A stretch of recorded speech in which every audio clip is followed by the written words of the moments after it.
Hello, everybody, and welcome to the first edition of Bucs Bounty here on Sportsnet Pittsburgh. If you're seeing us online anywhere you get your podcast, that works as well. We're so happy to have you here with us on the first edition of what is going to be a long-running, fun show between mostly Michael McKenry and myself, Stephen Brault, but we'll also have a lot of other guys cycling in here. Alex Presley, Kevin Young, Matt Capps, they'll all make appearances. It is so good to be here. Michael, good to see you. Buccos, been playing okay baseball recently. We've seen some good, some bad. How you been feeling about baseball in Pittsburgh as of late? Yeah, Steven, I don't know if you want to tell the fans, but the guys that come on as guests have to go through the gauntlet to get on. Oh, right. That's right. Yeah. That's cool. Yeah, true. There'll be more to come with that, and watching KY, Matt Capps, and Alex Presley go through the gauntlet will be very entertaining, to say the least. There are sharks involved too. No big deal. Of course. Yeah. With that being said, Bucco baseball, man. We've been playing good lately. I like the high intensity. Different guys stepping up, and it's been fun to watch as a baseball fan because we're winning in a lot of different ways, and I think that's what we have to do. We're a team, we can't just sit back and wait for the long ball. We can't wait back and just pray. We actually have to get nitty gritty, and I think that's the best way to go about it. I actually literally just got a text that said "little gritty, little nitty," and then some words I can't say from Bednar, and it fired me up and made me think about, that's exactly who we are. We're Pirates, and I think we're playing like it. Yeah, I agree. And we'll just go right into it. I mean, look, the All-Star game coming up. We're getting close to that halfway point to the season. Pirates have played now around 70 games, I believe, for the season. And there's one very obvious All-Star that we're going to have in somebody named Paul Skenes that we're going to talk about here soon. But the question is not, is Paul Skenes going to make the All-Star team? The question is, who else could possibly make the All-Star team from the Buccos? It's been a little while since you've had 3 All-Stars in the All-Star game for the Pirates. That was in 2015, back the last year that the Pirates made the playoffs, so that that all checks out. But, look, we're looking at a lot of guys who are underperforming offensively this year, so I don't think, unfortunately, we're going to see any offensive Pirates, but some relievers definitely got a good chance.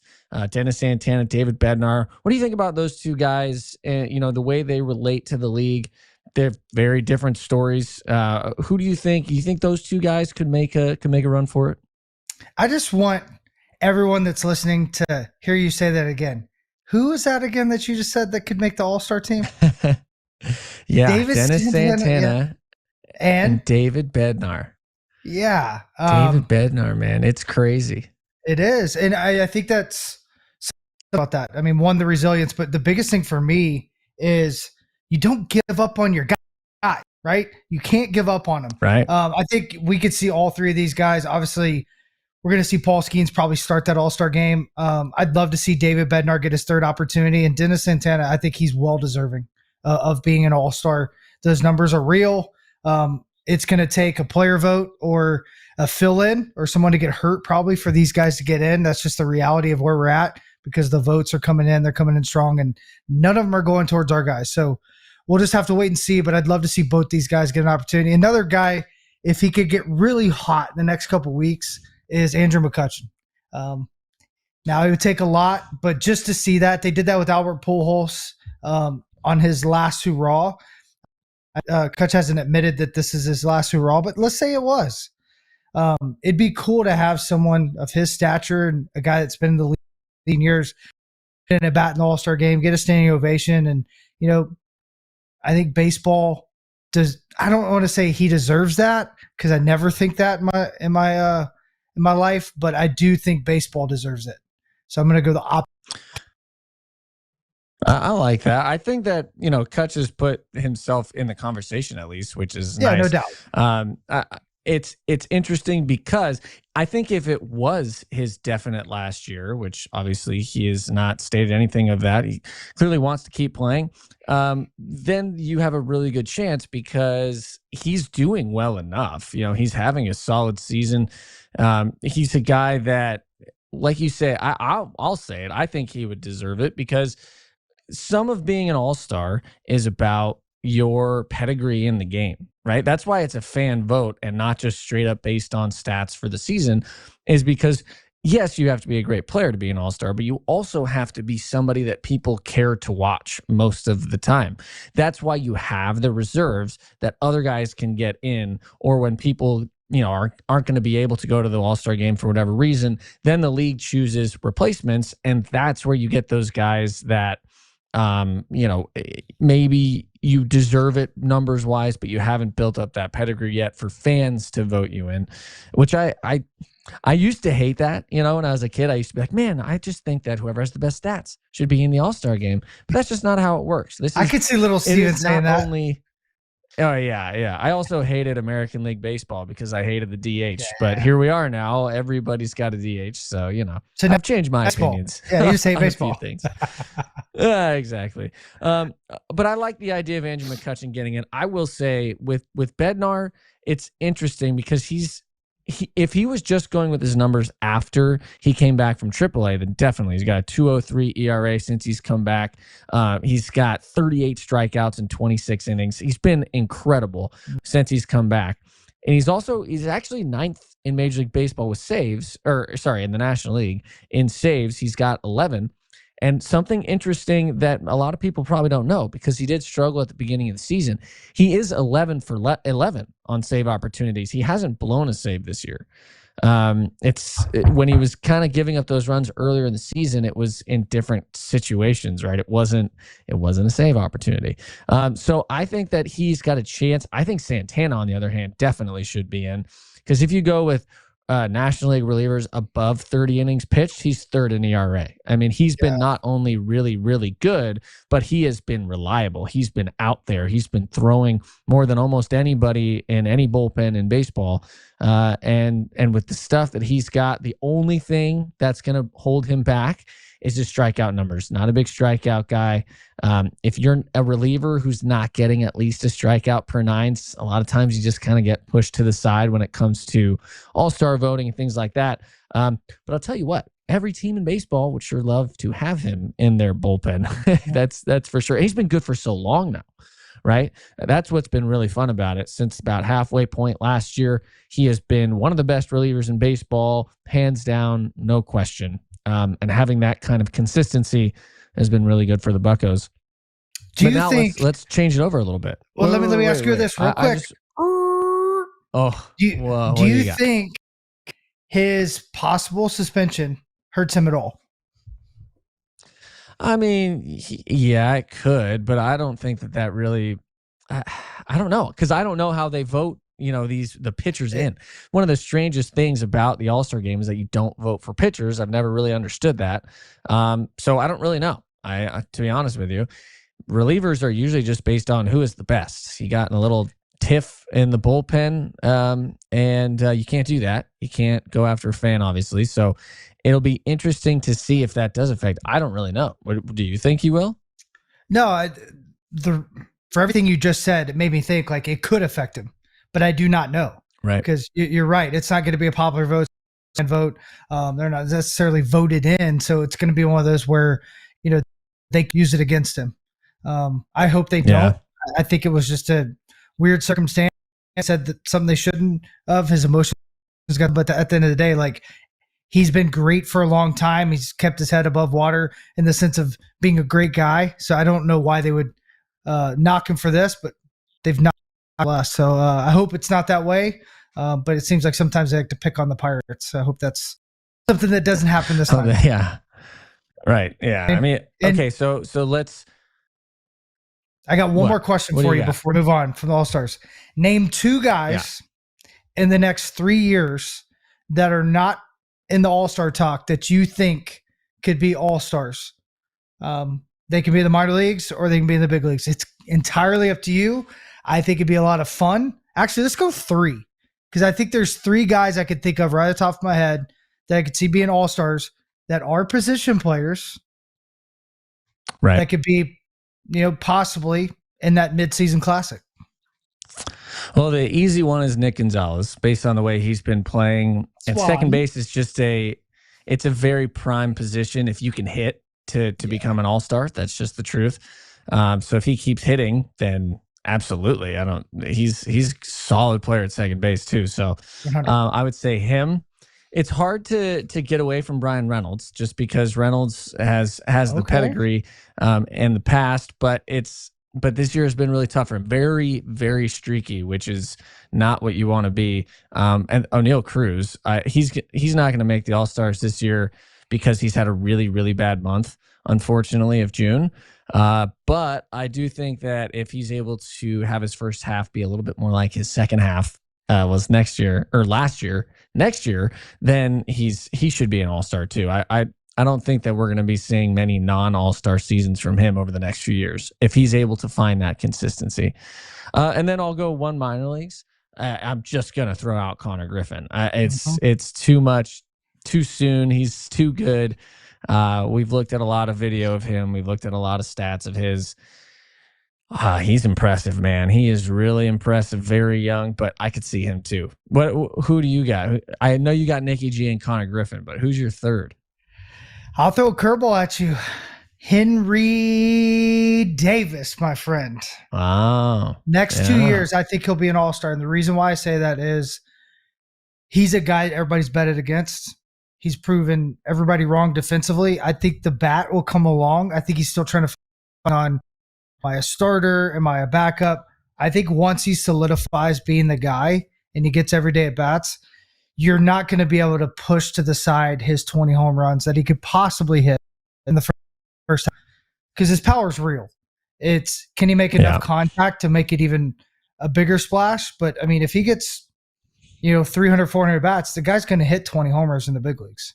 But it's got to be consistent at bats. We've kind of noticed that if he's going to be a backup, he's going to have to change a lot of who he is, and especially that approach because he's going to have to hit the ball more on the ground. He's going to have to hit to the situation a lot more. He can't be a guy that's just focused on hitting the ball in the air. He has a weird line, and I think you'll love this. Fly balls, 20%, pop-ups, 20%, line drives, 20%, ground balls, 20%. Never seen it in my entire life. Huh. That is what does that tell you? Very odd. What does that tell you? That tells me too many pop-ups. That's what it tells me. It tells me no identity. He's stuck in still between, trying to figure right? it out. Yeah. So that was a good and weird stat that I came up with. KY brought it to my attention, looked a little bit deeper, and I was like, oh man, can you imagine being right in between on all of it? It's just strange. Yeah. What's the adjustment you make when you're doing everything the exact same amount? It's hard to make an adjustment on. But okay, let's speak about Oneil Cruz really quick, just about what's happening with him, because he was an all-star. He really was when it came to the beginning of May, especially. I mean, he had an OPS over 900. He was absolutely killing it. And then the month of June has been really, really bad for him. He's hitting under 200 significantly. He's only got one multi-hit game in the entire month. He's only got one home run the entire month. So it's really fallen off. And that's why we're not going to see him in the All-Star game unless he, hits like 14 home runs over the next few days, which is entirely possible, by the way. It is. It is entirely possible. I think. But this is interesting to me. We talked about this yesterday, but I went in and actually looked at the numbers. So if you look at Oneil Cruz last year at this exact same time, he actually is a slightly higher batting average, but he has a significantly worse OPS down in the low 700s for the season, only 10 home runs and only 6 stolen bases. So if Oneil Cruz has his exact second half last year, I'm not worried about average or OPS, then he'll end up with 26 home runs and 42 stolen bases, right? That would be, for most people, an incredible season. But for Oneil Cruz, we'll be talking about that as a good but not great season. What does he have to do to get those numbers in the first half next year to get himself to the All-Star game? He always has a good spring. So I think it's a mindset shift. And what I mean by that is I think when he went to be a leadoff, he started being a little bit more passive. We were talking about this yesterday a lot. He's a guy I want to see have 3 chances to swing the bat.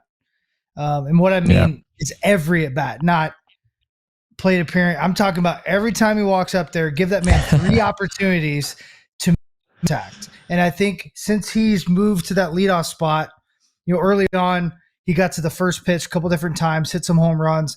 and showed the power and the damage he could do early in the ball game, and it just shifts the ball game completely. But that's since changed over the last month.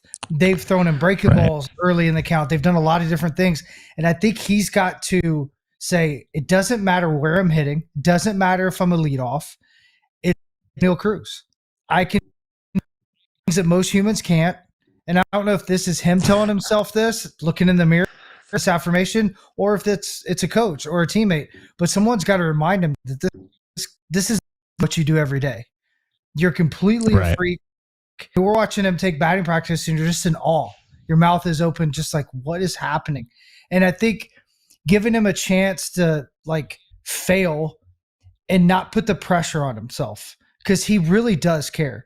Times when he gets, I guess, knocked for not getting after it or not hustling, it's because he's genuinely disappointed in himself.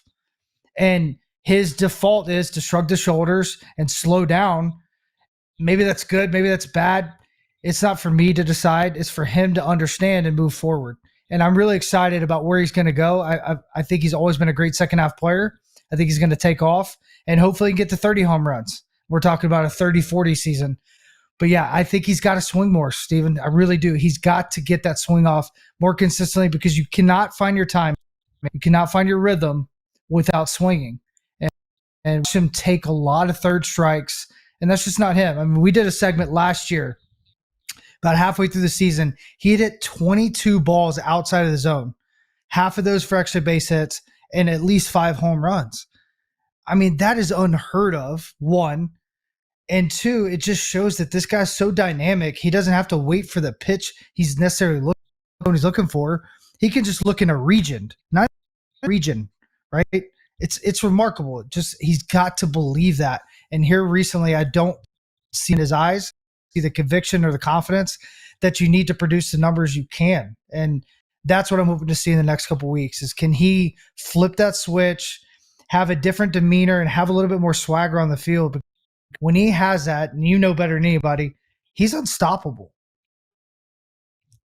Dude, he's impressive is what I would call it. It's sad to see what has become of this month, because I think you're right. I think that, you know, when you talk about a guy like Oneil Cruz, you just want to see him go out there and hit the ball. I like the Nicky G approach for Oneil Cruz a lot, which is go out there and basically just get a ball over the plate.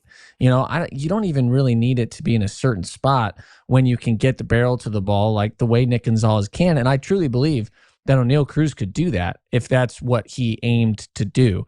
It'll be interesting to see. Last year, you know, he had that great second half. So hopefully we're going to see that again, because he's the kind of player that I would love to see find his potential, right? There's so many guys who are not as good as him, not even close, but have played better than him because he's never quite met his potential. And we have both played with guys that never, ever got to their potential. And it's just like, man, there was so much more there if he could just tap into it. And Oneil Cruz has shown flashes of tapping into it. But if he can do that consistently for a whole season, we're going to be looking at crazy, stupid numbers.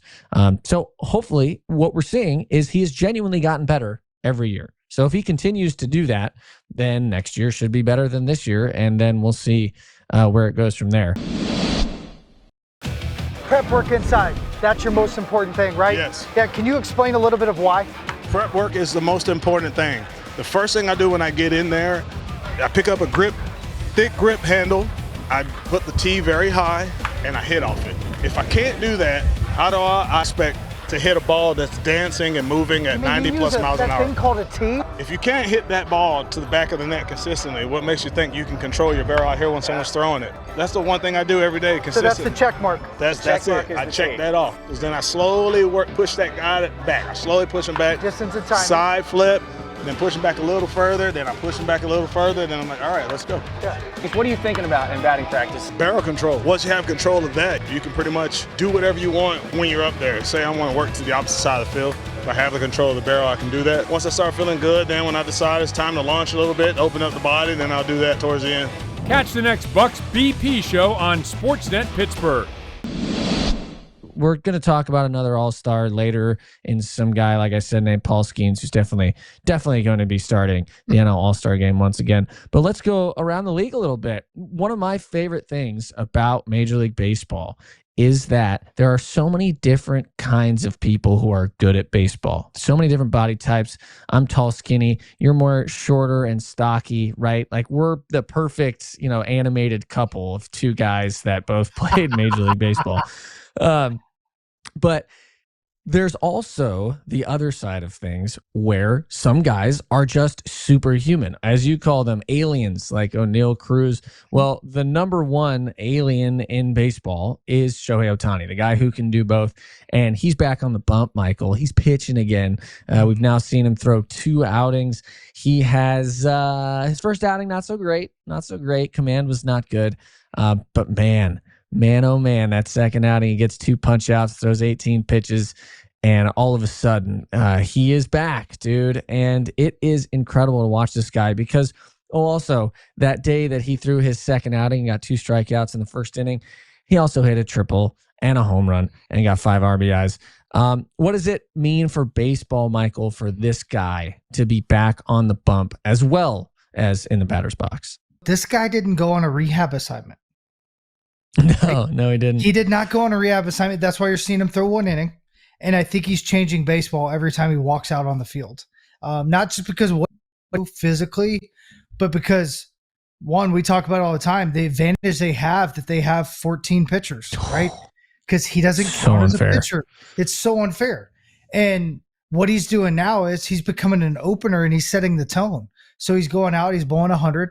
He's got a new sinker that's really just disgusting. It made me throw up when I watched it. So gross. Yeah, it really is. And like you said, he can go out and hit homers and triples and steal bases. So he's affecting the game in so many different ways. It's remarkable. But I think what he's doing for the game right now, pitching wise, is showing that, hey, if you have the ability and you have the talent, like, wouldn't you rather big leagues? Right? Like, think if they're like, oh, we got to send him off to a rehab assignment. That means you don't have his bat. So they had real consequences, and real consequences bring new ideas and creative ideas, right? Because innovation. You don't have, yeah, exactly. And that's what I love about this, because guys sometimes don't need what all they're trying to throw at them. And I think he's proven that point. If a Paul Skenes got hurt, whether him throw against big league hitters during early work, right? Just doing a live batting practice, or would you rather him leave, not be around your guys, which is going to change your culture, right? And to make your minor league guys, I guess you could look at it that way. It's good to have those guys. And honestly, if you can control the setting, which they're saying they can, hey, we feel confident that we can get him through 1 inning and 30 pitches. We feel confident we can get him through 1 inning and 35 pitches. And then all of a sudden it's 2 innings and 40 pitches. And I'm sure they're just worried about the ups. They're not really worried about the pitches. They're really worried about sitting down, getting back, because he's doing that throughout the game as well. So right. I think it's going to change. And my question to you is, outside of we can talk his superhuman status for a long time, is when is another team going to allow some of these guys, like Kansas City just called up their superhuman, their first baseman. I can't think of his name. Is it Caglione? Caglione. Got those 98 at Florida. He's a weekend starter. He has to throw 20. He has to have 20 games of 3 at bats, and then he doesn't count as a pitcher. If I'm correct, I think that's what I looked at. So keep that guy fresh. Maybe throw 1 inning here, 1 inning there. And all of a sudden you have a guy that, if nothing else, just come in and throw strikes. Well, but that was kind of his problem. He didn't throw strikes. That was the issue with Jack Caglione as a pitcher.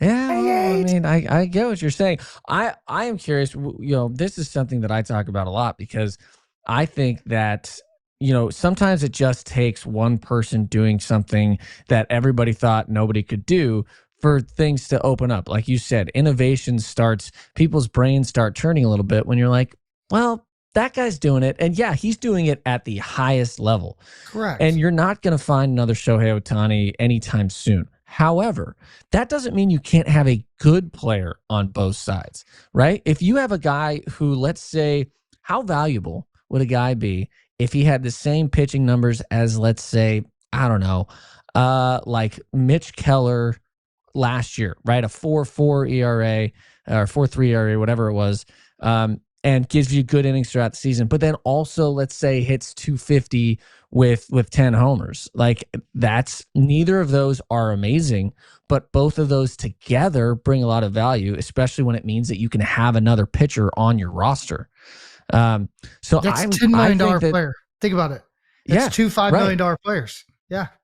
And that's why I've been kind of confused why we haven't seen some people try this a little bit more, because really, I mean, like, there's not that much that can really go wrong if you're talking about a guy that you're not necessarily obsessed with as a prospect, right? A guy in the middle.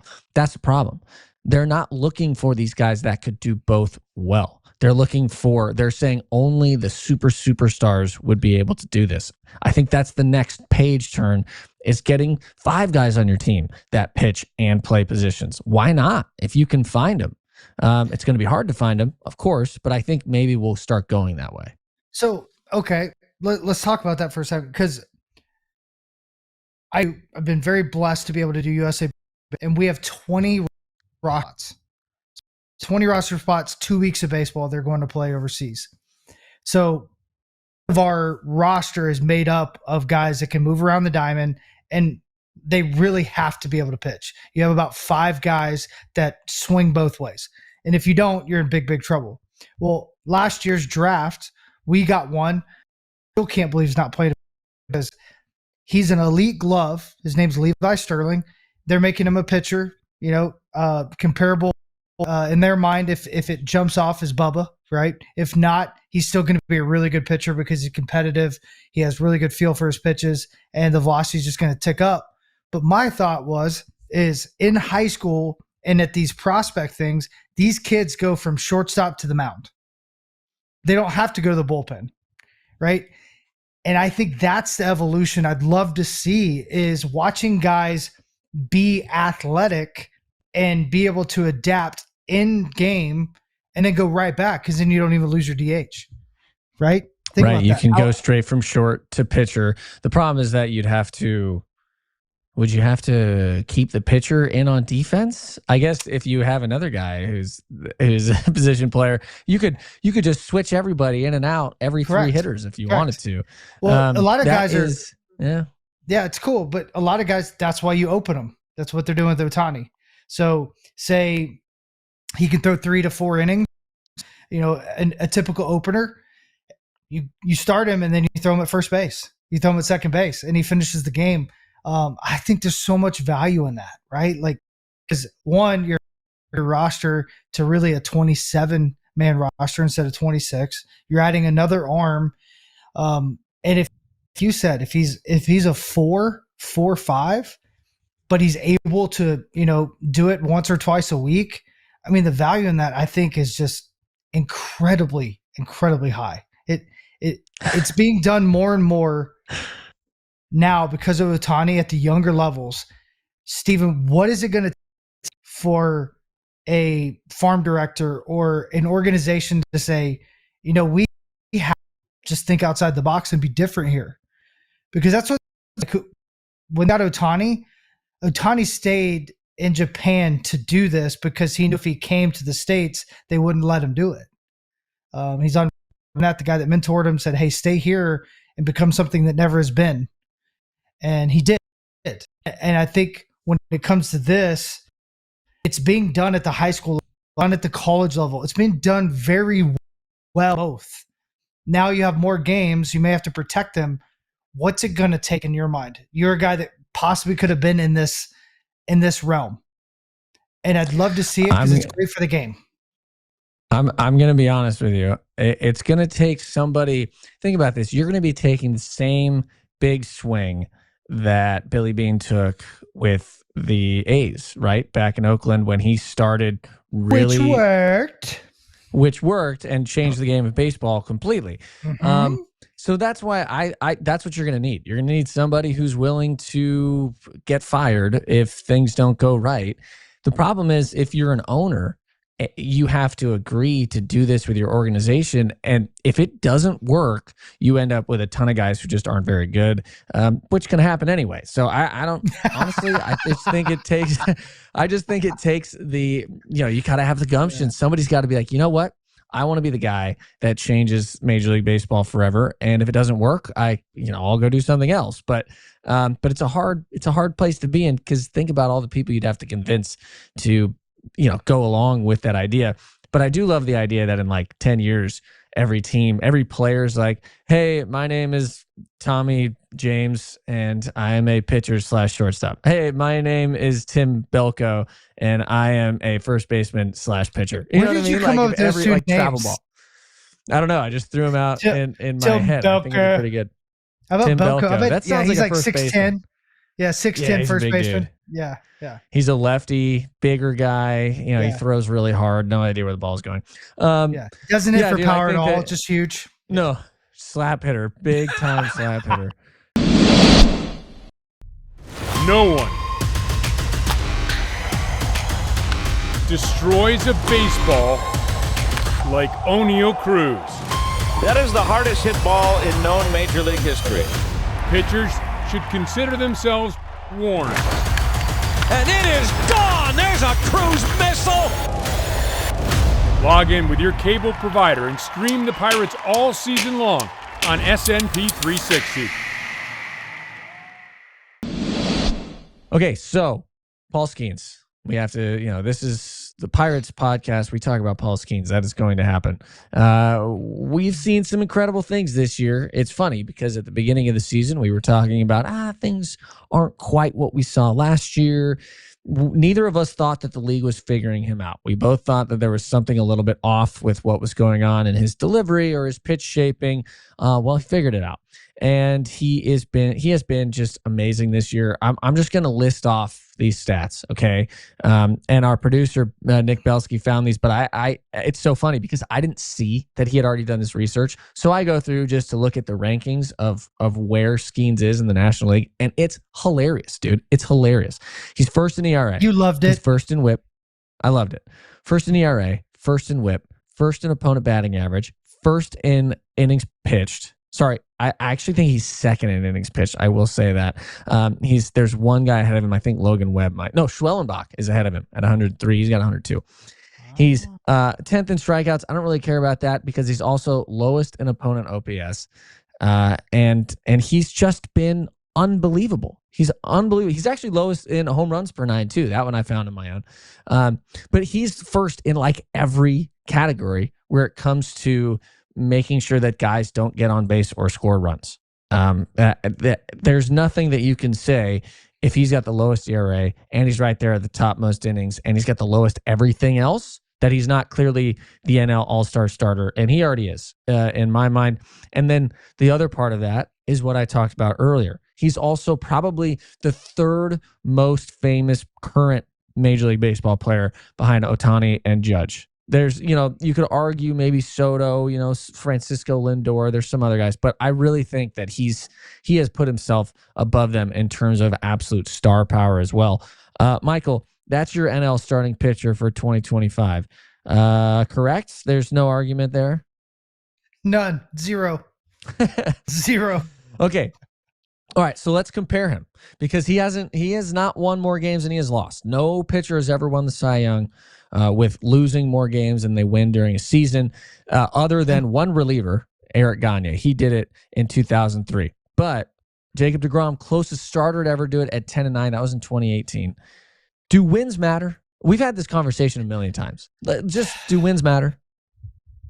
Yeah, I'm never going to say it doesn't because my entire career was based around winning the game. So yeah, it's hard to say that. Do I feel like the pitcher has as much control over it? No. Back in the day, a pitcher would go 7 innings, give up 5. And I think it's just so different. It's hard to quantify wins now. I mean, in my opinion, 4 innings is a start now, on average. Yeah. Getting into the 5th is a bonus a lot of times for a lot of these teams. So it's hard for me to say that it's the same by it because the game so much. I mean, we've watched games where guys start, they throw 3 innings because they're quote opener, then throw 1 inning. We've seen them throw 2 innings. Just don't see the same amount of guys pitching deep into ball games. So they lose the opportunity to win. And with Paul Skenes in mind, think about when he's lost some of these games. They've been in the 7th and 8th inning where most guys don't even touch, which stinks. But reality of it is he gives up 1 run and he loses the game. I mean, it's really tough because, I mean, if he's on the Dodgers, and I hate to say that, it kind of just hurts my soul, but he probably hasn't lost a game. I mean, that's the reality. Right. So you got to look at it for what it is. I think it's really changed. My baseball soul will always say wins matter. I don't think when we look up at the end of the year, you named all those stats and you're going to say, Paul Skenes doesn't deserve the Cy Young. He only won 7 games. It's going to be like, Paul Skenes just had some unfortunate luck this year. He's your Cy Young winner, and he'll set another standard that's never been set, and that's that I'm really, really good. I can't control the things around me. Yeah, I mean, I think you're right. I like the value of wins in, if you have a team that is pushing towards the playoffs, usually your starting pitchers are going to have more wins. Obviously, you're winning more games than you're losing, but then the other part of that is that your starting pitchers are probably doing pretty well. If you're winning a lot of games, usually your starting pitching is a decent part of that, unless you're just super offense, which, happens sometimes too. But with a guy like Paul Skenes in the situation he's in right now with the Pirates offense, unfortunately, like you said, just the facts are that the Pirates have scored the least runs in Major League Baseball this year. That you can't get around that. It's a huge bummer, not what we were expecting at all, but it's the truth. You got Mitch Keller, who's 1-10 with a 4 ERA. And you got Paul Skenes, who is 4-6 with a 1.88 ERA right now. That's the reality of the situation. And you look at those numbers. I mean, if you're a betting man, Paul Skenes is by far the favorite. It's not even close. And it was that way at the beginning of the season, before the season even started, and it has continued because everybody who was doing really well, Yamamoto is a big one for me. For the first month and a half, Yamamoto was by far the best pitcher in baseball, and nobody can sustain that for a whole season. Paul Skenes is just continuing to get better and better. I am just astounded every time I watch him pitch by the things that he's able to do, and on a day-to-day basis, every single time he goes out. I don't know if we're ever going to see, I'm sure we will at some point, see an actual blow-up start. But even if it happens his next start, he has been so good every single start, even the ones he's been bad. He has been so good. It's totally different. And it's easy to forget when he gives up 3 runs in 7 innings that, that's a bad start for him. That's a genuinely bad start. Still never given up more than 6 hits in a game. But we were both there. Did you ever hit off Jacob deGrom in his prime? 2016, 17, 18 in there? No, I got him at 14 and 15. So okay, just throwing 100 and dotting up. Not really understanding how good he is at that point. So right, I did get Verlander. I did get Verlander in his prime. Oh, that is a good one. And that's a guy I want to bring up. The team's 44 and 32 or something like that. Maybe 44 and 34 or something like that. He's 0 and 4, and he's made it known that he wants to win 300 games. I think he's 19 away. Control, right? I think he's got a 4.4 ERA, but he's 0 and 4, and that's the reality of this game. You really can't control it. That's a winning team. They don't score a lot of runs. They pitch really well, but he's got 4 losses, no wins. And all he wants to do is win games and kind of ride off in his white horse. He's a first ballot Hall of Famer. But it's going to be very difficult. And this is a kind of question too, is we're not going to see another 300 game winner for a long time. And the reason being is because the game's completely changed. right? It's very difficult to get there. Unless the way wins are computed changes, it's going to be very, then it very doesn't hard count for for anybody me to get there. Then it doesn't count. That's fair. That's an asterisk for me. So yeah, I mean, we have, if you think about the way that pitching was done, back when guys were getting 30 wins a season, 40 wins a season back in the day, it was just a different thing. And they were pitching more often. They were pitching deeper into games. It's interesting to see what's valued now and how it's different. We talked yesterday, we were explaining to one of our guys at the studio about how wins work, getting wins, right? If you're a starter, you got to go 5, and you got to be with the lead when the game ends, when you leave the game. As a reliever, after that, there is no real set rule. It's pretty much usually enforced that the guy who is in the game when the team takes the lead gets the win. That's pretty much 99.9% of the time. That's what you're going to see happen. However, that's not the rule. The rule is at the official scorer's decision. That is his discretion as to who gets that win if it's not the starting pitcher.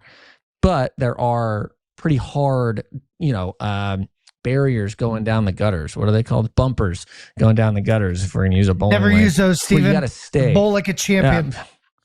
I'm a big bumper guy. Just let me go bowl at 280. All right. I don't need. I need the confidence.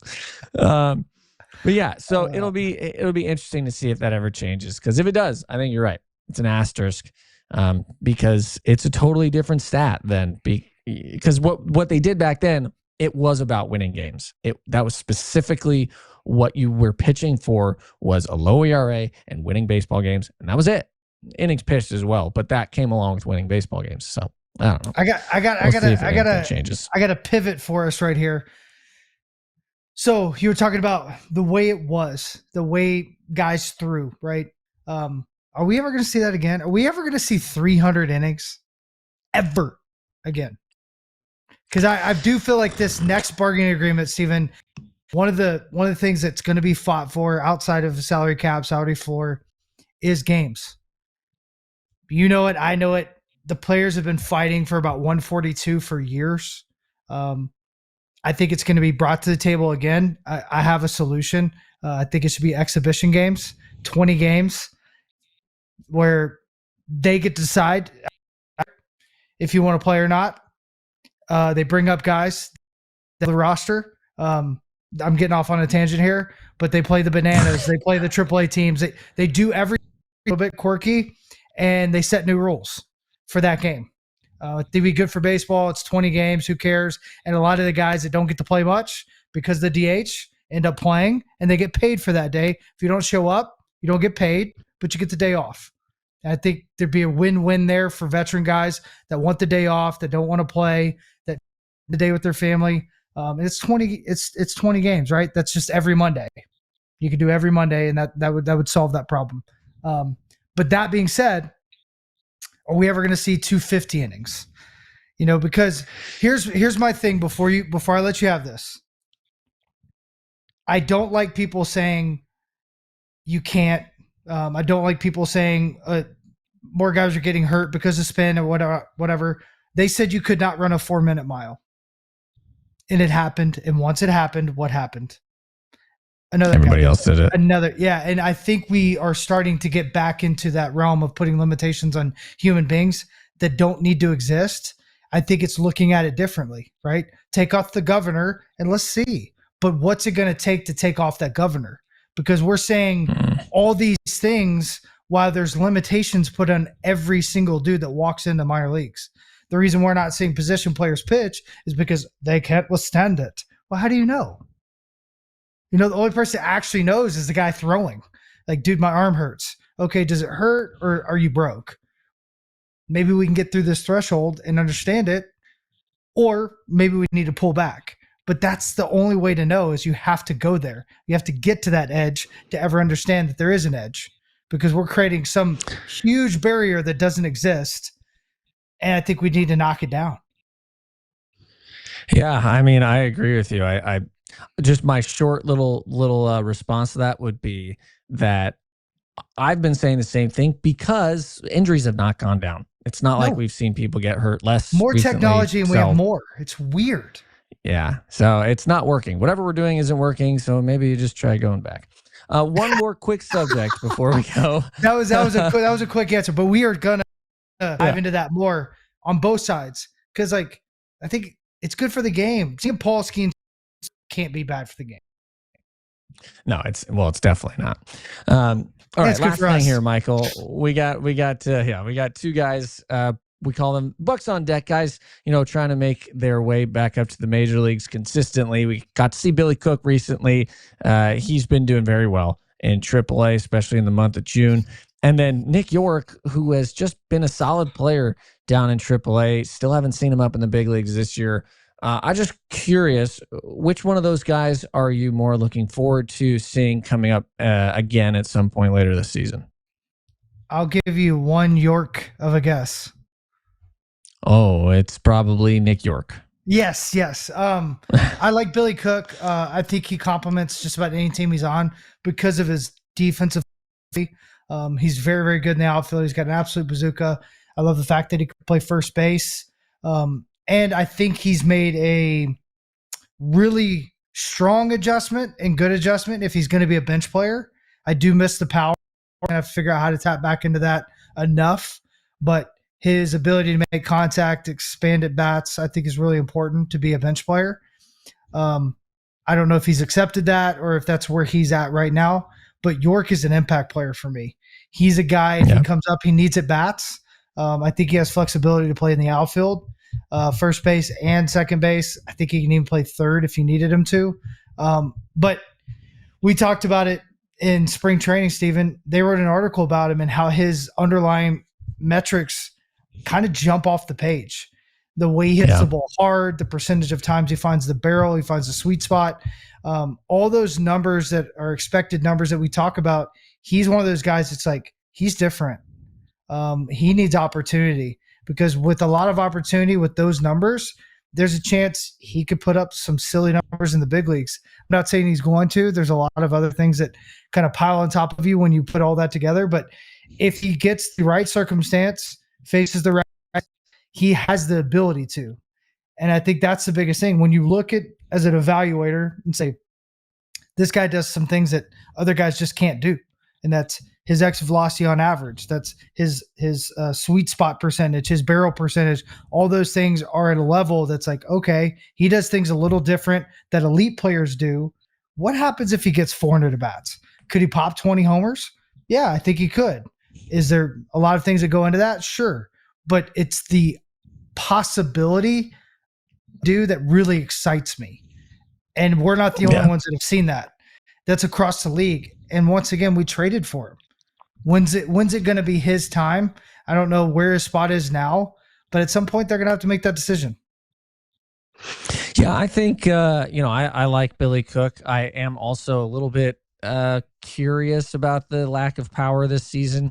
I like the power that we saw, even just a small amount of up in the big leagues last year. Yeah. I think that, Nick Yorke is he's also the guy that I'm looking forward to watching to see if he can become an everyday impact player. I do think this is interesting. I want to see if you agree with this. I think it actually helps him that Nick Gonzalez has now solidified himself at second base because that position is gone.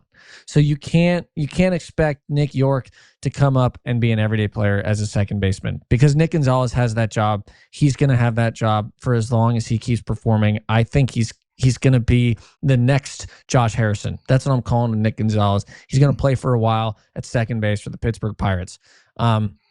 Unless he, gets this crazy trade deal back, which you never know. Teams can sometimes really want somebody. I'm going to say no Walker numbers though. Okay. Yeah. All right. But I do agree. Like that a lot. I think he profiles a very much so like Harrison. I just think he's going to be an even better hitter. I really do. Right. Well, I'll tell you what, man. This is a good first episode. We went over time a little bit because of course we did. Get too much into it, dude. Yeah. I don't know if we're ever going to hit actually 45 minutes. I don't think it's ever going to happen. No. You know what? That's not our problem. That's our producer, Nick Belsky's problem. Nick, thank you so much, very much for helping us put this together today. You can go ahead and watch this on YouTube at Sportsnet Pittsburgh, anywhere you get your vodcasts. Michael spreading a little bit of positivity here with the Morning Handsome mug. Michael, it was a lot of fun. First episode in the books. And, I'm curious. We're going to do this every week. We're going to make sure that we keep on top of what's going on in the world of Pirates baseball. And we hope to have you with us every week. From Michael McKenry, Stephen Brault, Nick Belsky, our producer, and all of the guys who are helping us out set this thing up every week. We really appreciate you joining us here on Bucs Bounty, and we'll see you next week.